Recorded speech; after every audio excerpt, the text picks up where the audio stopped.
ang inflatable pool sa mga gustong magpapresko nang hindi na dumadayo pa sa malayong lugar. Pero ang sabi po ng Department of Health, kailangan sundin ang ilang panuntunan sa paggamit ng inflatable pool para hindi malagay sa peligro ang inyong kalusugan.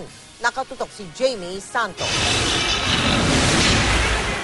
Tuwing tag-init, ang paboritong pampalamig ng marami maligo sa beach o swimming pool.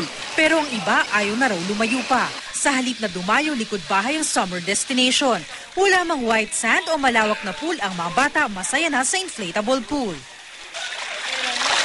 Hindi kayo magbabayad, tapos nandun lang kayo sa bahay.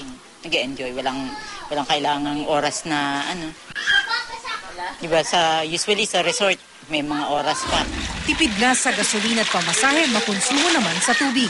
Ang pool na ito, nakasampung timbang tubig na, halos kalahati pa lang ang napupuno.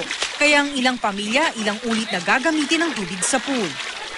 Paliliguin muna yung mga bata. Saka sila lulubog dyan. Oo. Para magamit uli yung tubig, pwede pang gamitin ulit. Para hindi raw sayang, ang tubig na pinagliguan, ginagamit din daw panlinis ng banyo o pandilig ng halaman. Pero simple mang tignan, ang paliligo sa mga inflatable pool, maging sa mga pampublikong swimming pool, posible rin daw may dalang peligro ayon sa Department of Health. Dahil pwede itong magdala ng sakit kung hindi titiyaking malinis ang tubig. Sa isang pag-aaral, 1 sa 5 naliligo sa pool ay doon na umiihi. Huwag ho kayong tamad. Kay ilang paalala ng Health Department, mag-shower muna bago lumusong sa pool. Huwag mag-swimming kung kakadumi lang o kung may diarrhea. Huwag umihi sa pool.